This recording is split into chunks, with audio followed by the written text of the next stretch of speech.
ikintu kigoye. Les 2 semaines passées, Ibyumweru bibiri byatambutse j'ai beaucoup utilisé le texte de Matthieu 10. nakoresheje icyanditswe cyo muri Matayo 10, Celui qui aime le Père plus que moi, il n'est pas digne de moi. aho ijambo ry'Imana rivuga ngo ukunda se kurusha uko ankunda ntankwiriye. Celui qui aime sa mère plus que moi, ou ses frères, il n'est pas digne de moi. Ukunda nyina cyangwa abavandimwe be kurusha uko ankunda uwo ntankwiriye. Savez-vous qu'il y a des gens que les ancêtres ont cités, Ese muzi ko hari abantu basekuruza bavuze et puis ils sont nommés hanyuma bagashyirwa mu myanya pour être des serviteurs des familles? kugira ngo bazahinduke abagaragu b'imiryango yabo? Tirez attention. Ubyumve, Serviteurs des familles. kaba umugaragu w'umuryango. Quand tu es nommé comme ça avec les ancêtres, Iyo rero wahawe icyo cyicaro cyangwa uwo mwanya na tu verras basogokuruza, tous les problèmes des familles te chercher où ça vient chez toi. uzabona ibibazo by'abanyamuryango bawe bose baviyo bakazi wawe. Même si tu dis, mais Baba Mudogo est encore vivant, allez le parler de ses problèmes. Niyo babwira ngo ariko ngo data wacu aracyahari cyangwa marume aracyahari, baravuga oya, Ils disent non, baravuga oya, nous aimons toi. baravuga ngo ni wowe dushaka.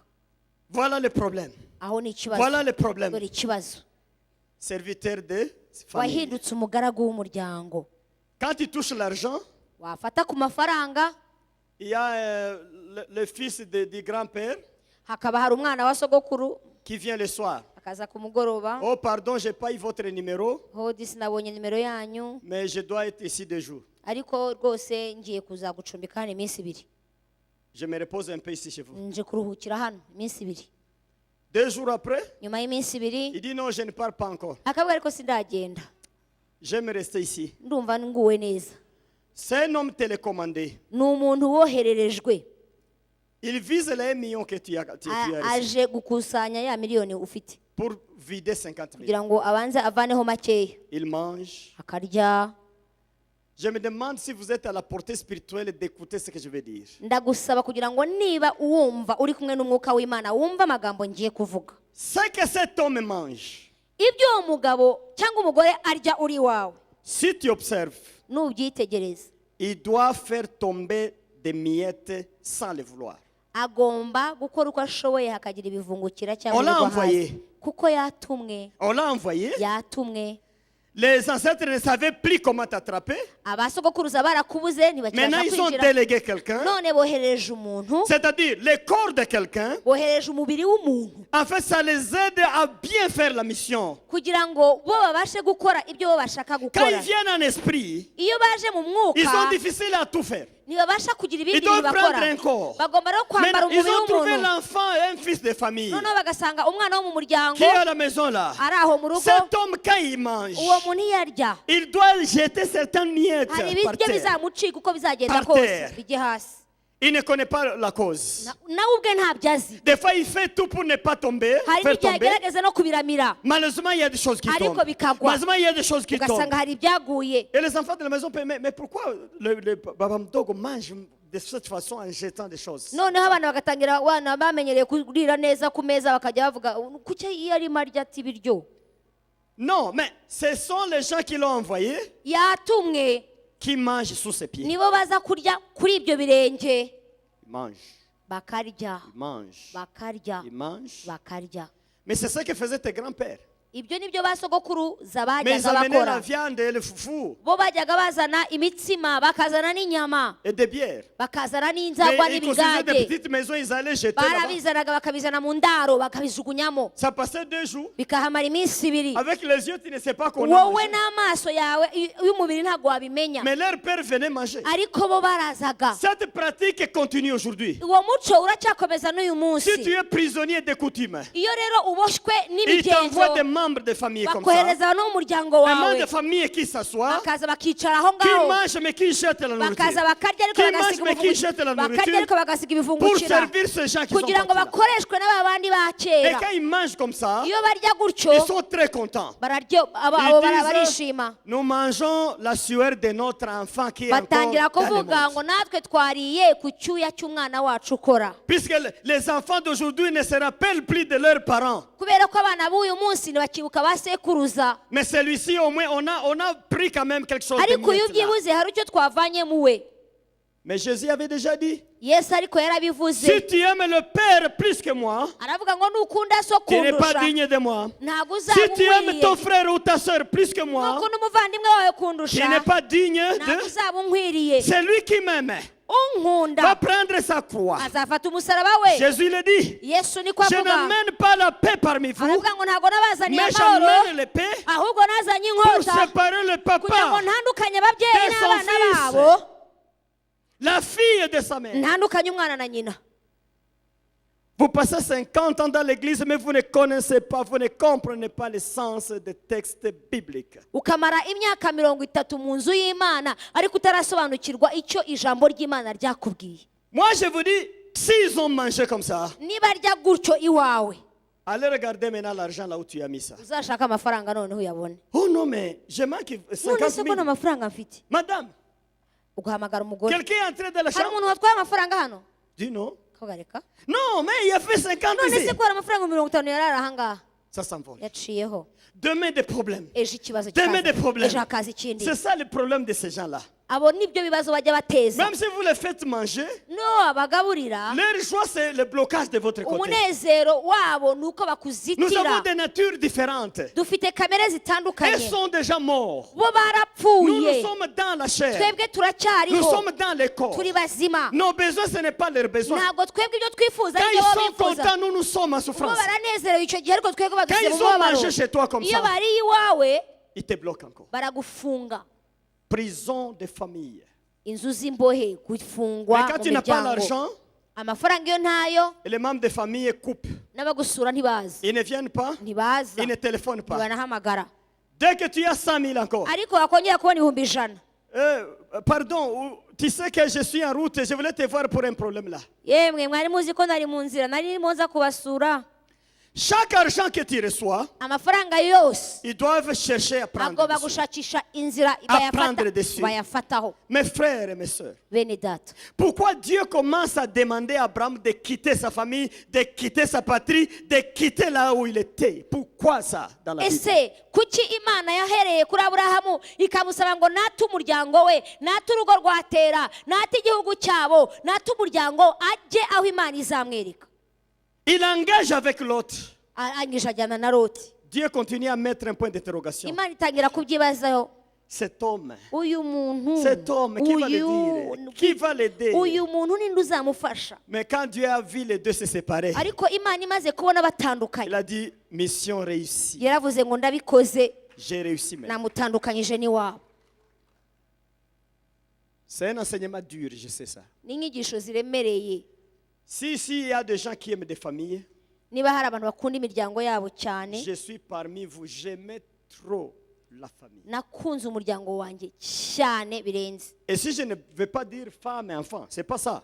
kandi aha ntabwo ndi kuvuga umugore wanjye n'abana banjye Non, la oya. famille large là. ndavuga aho nkomoka J'aimais iwacu. cette famille, j'ai servi cette famille. uwo muryango narawukundaga, uwo muryango ndawukorera, J'ai tout fait pour ma famille. nakoze ibishoboka byose ku muryango wanjye, Je pensais que je faisais la volonté de Dieu. kandi nkumva ndimo ndakora ubushake bw'imana, Je vous annonce que c'est zéro. ariko ntacyo nakuyemo. Quand tu penses dans le spirituel, iyo utekereje quand mu tu by'umwuka évolues dans le spirituel, ukazamuka ugakura mu by'umwuka, tu vas comprendre quoi? nibwo Tu vas usobanukirwa comprendre que nibwo ugomba gusobanukirwa ko un 100 000 que vous donnez à la famille, ibihumbi 100 utanze mu rugo ça prend la destination. biragenda bikajya kubikwa hariya. Un 10 000 que vous donnez à l'église, ibihumbi 10 utanze mu nzu que vous y'imana, donnez à l'église, utanze mu nzu y'imana, oh, mbega chez Dieu. biragenda bikajya hariya. Il y a deux directions. hari Les deux directions. là. hari amayira abiri bishobora gucamo. Alléluia. Haleluya. Vous saurez pourquoi vous n'êtes pas riche muzasobanukirwa neza impamvu mutabasha gukira, dans mes prédications. muzabisobanukirwa gukurikira inyigisho gusa. Pourquoi vous n'êtes pas riche? kuki udakira? Vous mettez dans un sac troué. kuko muvomera mu gitobotse. Qu'est-ce qui se passe? bigenda biti? On est ensemble? turi kumwe. Tu as la capitale de 5 millions. ukaba ufite igishoro cya miliyoni 5. Un de famille vient. umuntu wo mu muryango akaza Il te demande 1 million. akagura ngo muha miliyoni. Tu dis, ma femme, quand même, c'est notre frère. Quand même, c'est ukabwira notre- umugore uti urabona hano umuvandimwe rwose, mukayamuha 1 million. ukayamuha. Tu regardes, ukareba une sœur vient. hakaza undi Si mwene nous so avons 500 000, vraiment, fini, ça va nous aider, mes enfants, et quoi. Donne-moi 500 000. akaza akababwira ati twebwe ikibazo dufite turamutse tubonye 500 ikibazo cyakemuka ni ukuri mugakora mu mufuka. Dieu voulait que tu arrives ici Imana ashaka ko ujya hariya avec l'argent. na ya Tu es mafaranga encore ici. none uracyari hano Tu commences à. none utangiye kugira Ah, gutya dans la famille, Mu dans la muryango, famille, dans mu la famille, muryango, mu dans la muryango, famille, mu dans la muryango. famille. Dieu dit ok. Imana ikavuga Comme tu te fais porter des fardeaux que tu ne peux pas, ubwo wiyemeje noneho gutwara imitwaro utashoboye nawe ubwawe ça te regarde. irwarize Priez maintenant. senga noneho Apôtre enseigne ici. ntumwe ikigisha Esprit de pauvreté, quitte umwuka dans les gens. w'ubukene genda Bongo, nta na kimwe bongo. nta na kimwe Ton wabona argent est là. amafaranga yawe ari hariya. Celui qui a demandé l'argent ne connaît pas aussi que l'argent a été amené là-bas. wa wundi wagusabye amafaranga nawe ntabwo abizi rwose yuko amafaranga yajyanywe hariya. Et vous avez trouvé beaucoup de gens, ils sont au niveau très, hanyuma très ugasanga inférieur. abantu bahora mu rwego rumwe kandi Pas ruri d'argent. hasi nta mafaranga Bourre, hakuna. nta kintu bafite Et pourtant Dieu a donné. nyamara imana yari yatanze. Pourtant Dieu a donné. Imana yaratanze, Et pourtant Dieu a béni. Imana yatanze umugisha, Et pourtant Dieu a élevé. Imana yarazamuye. Alléluia. Haleluya, Alléluia. haleluya. Un jour, les frères et les sœurs de Jésus les cherchent. Rimwe abavandimwe ba Yesu bajya kumushaka, Ils le trouvent là. bamusanga ahantu. Alors, ils disent, mais Jésus ne se soucie pas de nous. Baravuga Yesu ntabwo twitayeho, Dites-lui que nous sommes ici. mumubwire ko twaje. Quelle était la réponse de Jésus? Yabashubije ngo iki? Qui est ma sœur? Yaravuze ngo ese mushiki wanjye Qui ni est mon frère? ese mwene data nini? J'ai mes frères à côté de Aravuga moi ngo ici. abanjye ndabafite aho, Les gens qui croient la parole de mon ni Père. abantu bizera ijambo rya data. Dans tout Haleluya. le Nouveau Testament, Mu isezerano rishya ryose Jésus ne met pas l'accent sur les relations des frères et sœurs. Ce n'est pas ça sa préoccupation. Yesu ntabwo yakururukanaga n'ibyo mu muryango, ntabwo aricyo cyari kimuhangayikishije. Par conséquent, Ahubwo le petit frère de Jésus uwari mwene se wa Yesu qui vient après lui, umukurikira il a refusé de croire à Jésus. yanze kwizera Yesu. Il a dit, le Jésus là, c'est foutu. Aravuga ngo uyu Yesu reka. Et quand on tuait Jésus, Igihe bicaga il Yesu disait, mais tue-les maintenant. aravuga ngo nimumwice Que cette affaire finisse. kugira ngo ibi birangire bive mu Mais nzira. quelle chose, quel avantage il nous a donné? Ubundi se ubu yatumariye iki kare Quel kose? avantage? Yatumariye iki? C'est ça. Niko yavugaga. C'est Jacob qui Uwo disait ni ça. Yakobo. Jacques plutôt. Ni Yakobo. Jésus est mort. Yesu arapfa. Mais quand Jésus est ressuscité, Ariko Yesu azutse, Jacques a dit, non, mais je sens que cet homme, c'était un Dieu. aravuga ngo numvise ko uyu muntu ari Imana. C'est mon frère, mais c'est un Dieu. Ni mwene data ariko ni Imana. Je demande pardon. Asaba imbabazi. C'est après Jésus maintenant, Nyuma ya Yesu son frère qui vient après lui umukurikira a crié à Jésus-Christ. niwe nibwo yemeye Yesu. Et c'est bien lui qui était maintenant pasteur à Jérusalem. Hanyuma pendant abapasiteri toute sa vie. Yerusalemu akorera i Yerusalemu C'est ubuzima bwe celui-là bwose. qui priait jusqu'à avoir des Uwo cicatrices. niwe ici sur les wasenze genoux. kugeza igihe azanye urukoko ku mavi. Mais durant la vie de Jésus, il n'avait pas de contact si important plus que ça. Ariko Yesu akiriho nta guhura kwabo kwari kuriho gukomeye. Qu'il soit loué notre Seigneur. Imana ishimwe.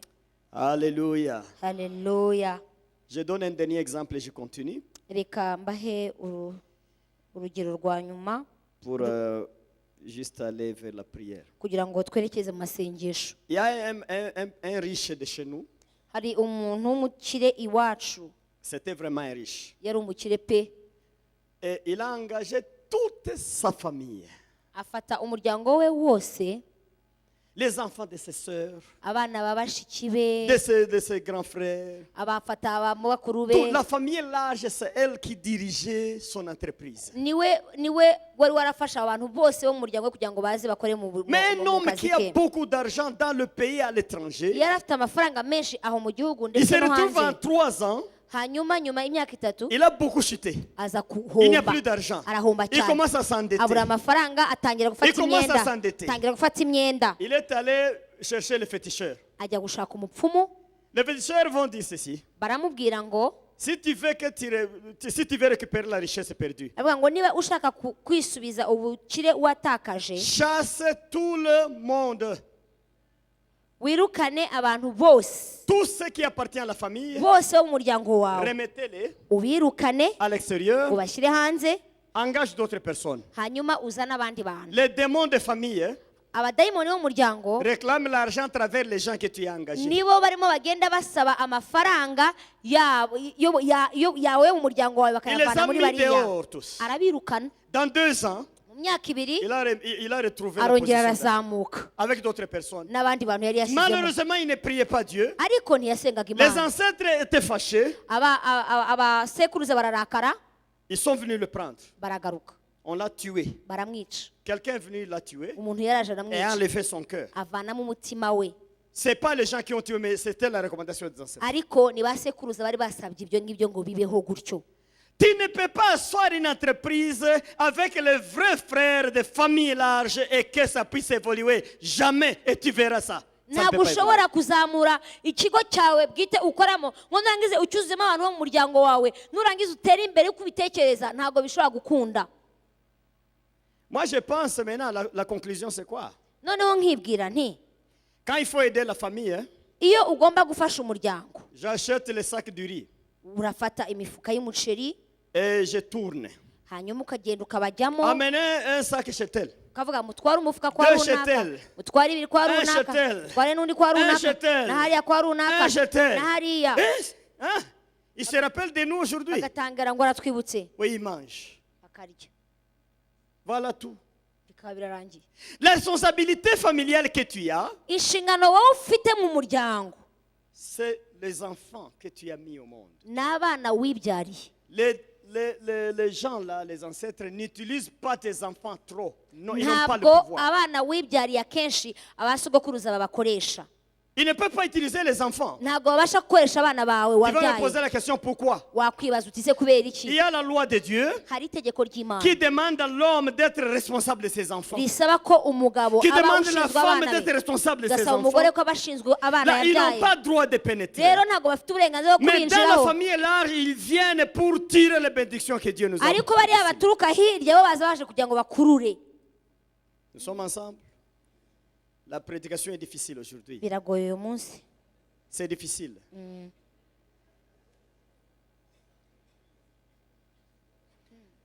Mais que ça soit difficile, je te donne un secret là.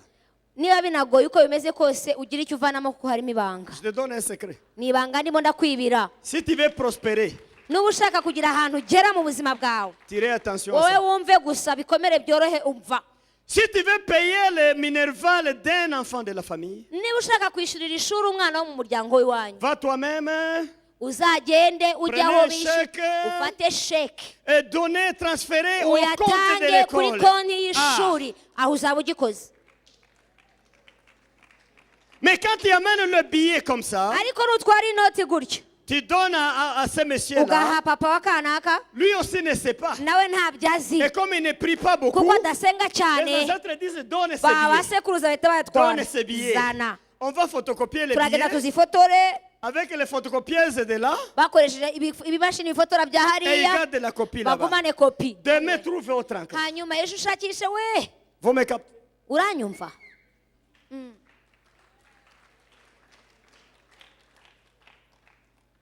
Qu'il soit loué notre Seigneur Jésus-Christ. Alléluia. Alléluia. Alléluia. Vous devez quitter la prison des coutumes. Là, c'est plus difficile que jamais. ugomba kuva muri gereza z'imico n'imigenzo kuko niho hantu hagorana Alléluia. Alléluia. Mais si vous avez la chance ariko nugira amahirwe d'amener tout le monde dans la famille, dans Jésus, très bien. ugafata Ah, abantu bose b'umuryango wawe ukabazana muri yesu l'exception va tomber maintenant. hari ibintu bizagwa Ce sont maintenant des frères kuko abo ngabo noneho bahindutse abavandimwe et des sœurs en Christ. babaye abavandimwe bawe mu buryo busanzwe ndetse no Les muri statuts kristo changent. hanyuma urwego rurahinduka Les statuts changent. urwego rugahinduka Ce n'est plus des frères du sang, ntabwo baba bakiri bene so bo mu mais maraso maintenant des frères et sœurs en Christ. ahubwo baba Voilà. ari bene so bava hariya muri kristo Les ancêtres n'ont plus de pouvoir sur kubera eux. yuko basogokuru nta burenganzira bakibafiteho nabo Alléluia. Il faut quitter la prison. ni ukuva mu nzu z'imbohe Il faut quitter la ni prison. ukubohoka Je lisais le texte d'Exode. nasomye ibyanditswe mu kuva On a déjà lu le texte. twasomye mu kuva Mais on a vu 3 contextes. twabonye ibyanditswe ahantu hatatu Moïse demande la délivrance du peuple. mose arasaba yuko ubwoko bw'imana bubohokwa. Pharaon refuse. farawo aramwangira. Pharaon refuse. farawo aramwangira. Pharaon refuse. farawo aramwangira. Et ça prend 6 plaies. bifata ibyago bitandatu. Dieu frappe, imana igakubita pas de réponse. ntihagire igisubizo. Dieu frappe, imana igakubita pas de réponse. ntihaze igisubizo. Dieu frappe, imana igakubita pas de ntihaze réponse. igisubizo. Dieu frappe, imana pas de igakubita réponse. nta gisubizo. Que cela vous enseigne quelque chose. ibyo bigira icyo bikwigisha. La délivrance est un processus. reka nkubwire ko kubohoka ari urugendo. Il y a des choses qu'on a jetées dans l'eau. hari ibyagiye Il y a mu des choses mazi. qu'on a jetées dans la forêt. hari Il y ibyagiye a mu des choses qu'on a ishyamba. amenées au Sheol. hari Il ibyagiye y a des choses ikuzimu. qu'on a amenées dans des hari WC. ibyagiye mu Il y a des choses misarani. qu'on a cachées dans des routes, hari ibyo bahishe mu dans mihanda. des caniveaux. hari ibyo bashyize mu Arriver nyanja. à prendre tout ça dans un jour, ce n'est pas kugira ngo possible. ubashe kubigaruza no kubivanaho no kubyica ibyo bintu byose mu C'est munsi un umwe. processus. ntabwo byakunda ni Mais urugendo. Dieu était là pour frapper. ariko imana yari aho ngo ikubite. Encore il frappe. ikongera igakubita. Encore il frappe. ikongera igakubita. Mais il y avait toujours des ariko hakaba résistances. ibintu bihangara. Mais un jour, il y a eu une réponse. ariko umunsi umwe haza kubaho igisubizo. Alléluia. Alléluia. Mais ce qui me touche dans ce texte, icyo ntindaho aha muri iki quand la cyanditswe, 7e plaie est donnée, igihe icyago cya karindwi Pharaon dit cyabaye, ceci: farawo je arababwira vous ngo permets maintenant ngo ndabemereye noneho d'aller, nimugende, mais n'allez pas loin. ariko ntimujye kure. N'allez pas loin. ntimujye C'est là kure. où je vais stopper ma prédication. ntimujye kure. aha niho ndibuhagarike. N'allez pas loin. ngo ntimujye kure. Il faut tourner là, mukomeze muzerere dans le désert ici. à côté. muzerere ahantu. Il a commencé à dire: priez, adorez votre Dieu ici dans la maison. aravuga ngo musengere imana ahantu hamwe. Donc, continuez à adorer dans le Sheol, mukomeze musenge ariko mukiri dans ikuzimu. la prison des familles. mukomeze musenge dans la ariko prison de muboshywe religion. n'imiryango, muboshywe n'idini. Continuez là. mukomereze aho gusa, Continuez là. aho bariho muguma. 7e plaie, akubita il icyago change cya le karindwi, langage. ahindura imvugo. icya munani N'allez pas loin. aravuga ngo ntimujye kure, Allez là, mujye hariya, juste à côté de nous hariya ici. hafi Tournez là. hafi aho. Vous voyez les étapes de délivrance. urabona uko bigenda biza. Le diable évite une chose: satani icyo adashaka vous donner le secret d'une délivrance complète. Ça, ni il évite. ukuguha guhishurirwa no kubohoka ukajya mu mudendezo wose. Alors, il donne une spiritualité provisoire, akaguha kujya mu mwuka by'agahe, une spiritualité qui n'entre pas en profondeur des choses. akaguha kujya mu mwuka ariko ntujye ubwina. C'est ça les chrétiens d'aujourd'hui. uwo niwe mukristo w'uyu Nous munsi. sommes spirituels, turi mais une abanyamwuka spiritualité qui est trop légère, ariko trop turi abantu bari légère, aho boroshye boroheje. et trop fragile encore. turi abantu kandi boroheje Un bapfa peu de ubusa. problème, hein. akabazo On gato commence à trop bouger. ukanyeganyega On n'a pas eu de kuko profondeur tutashoye dans la imizi. spiritualité. ntabwo twinjiye ubwina mu Mais by'umwuka. l'objectif de ces enseignements, icyo izi nyigisho c'est de zikuzaniye nous déplacer là où nous ni étions, ukugira ngo dushinguke aho nous turi, amener dans la profondeur de kugira ngo la tugende tujye spiritualité. ibwina tujye mu mwuka cyane, Nous allons entrer en profondeur. tukinjira tukajya Nous kure, allons entrer en profondeur. tukinjira tukajya Nous ibwina, allons entrer en profondeur. tukinjira tukajya Et ibwina, quand nous sommes en profondeur, hanyuma twagera ibwina le Seigneur va nous ouvrir les yeux umwami akadukingura pour amaso voir là où nos bénédictions sont kugira ngo cachées. tubashe Ici, là. gusobanukirwa no kubona aho ibyacu Nous bihishe, allons les prendre toutes. tukagenda tukinjira Nous tukabinyaga, allons venir avec elles. tukabizana. Qui soit loué notre Imana Seigneur. ishimwe.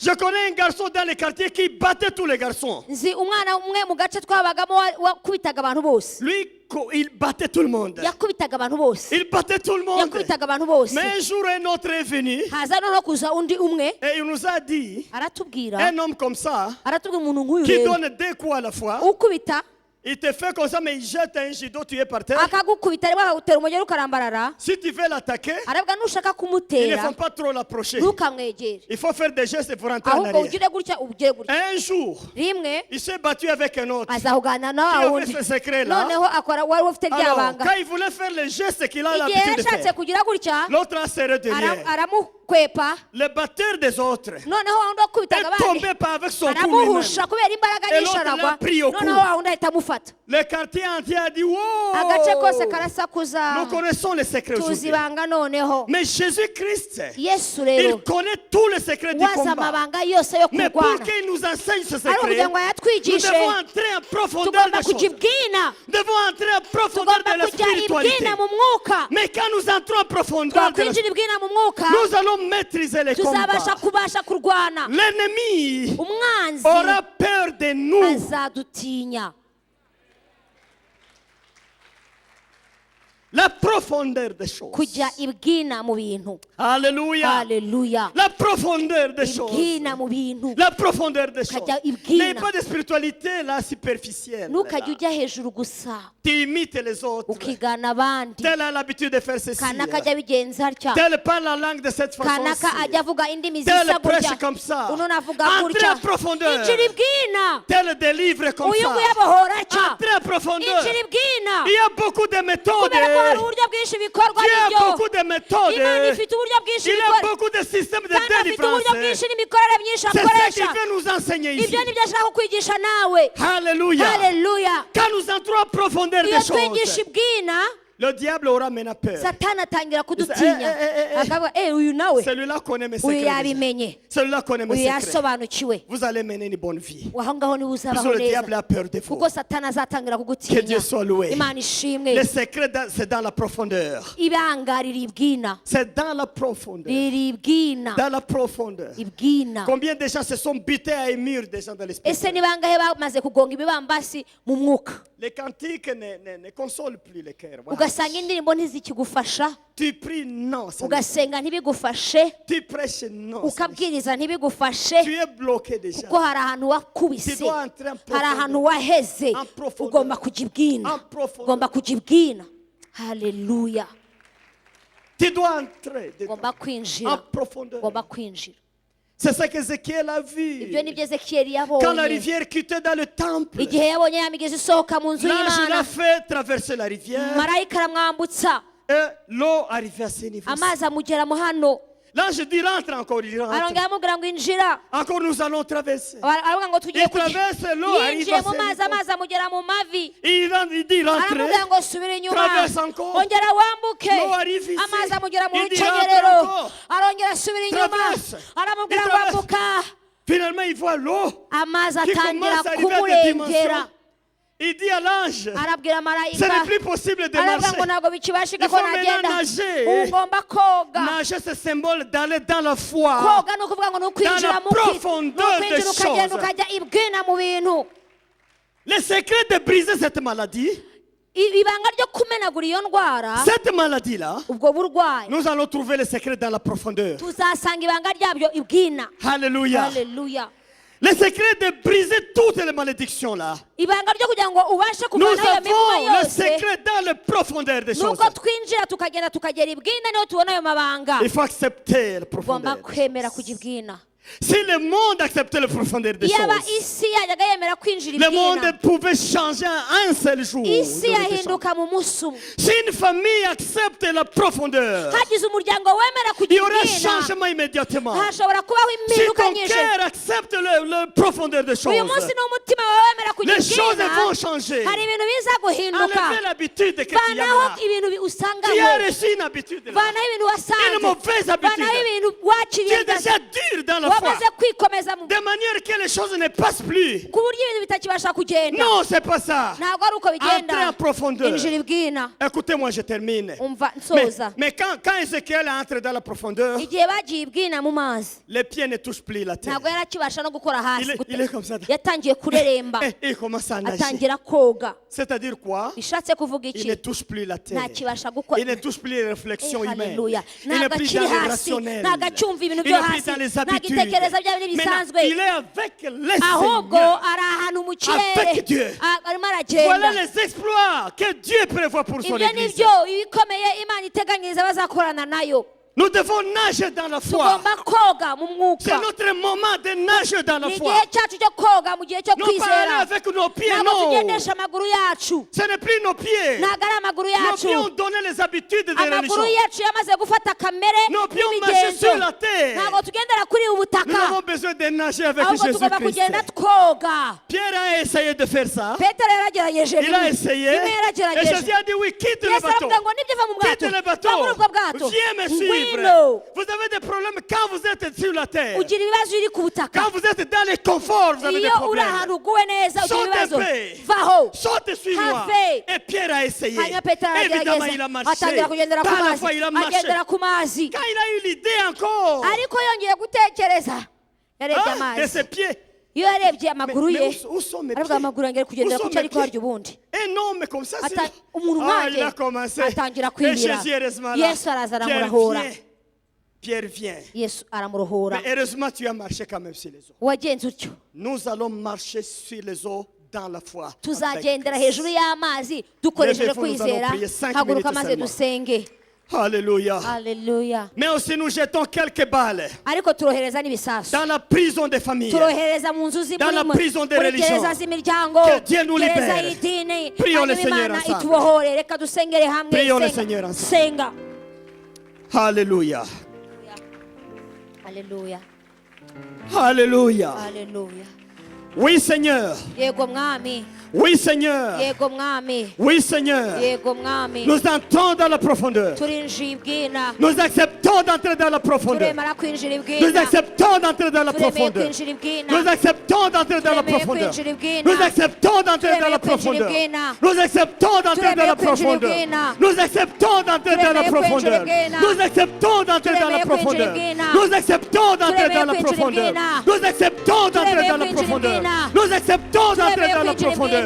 Nous acceptons d'entrer dans la profondeur. Nous acceptons d'entrer dans la profondeur. Nous acceptons d'entrer dans la profondeur. Nous acceptons d'entrer dans la profondeur. Nous acceptons d'entrer dans la profondeur.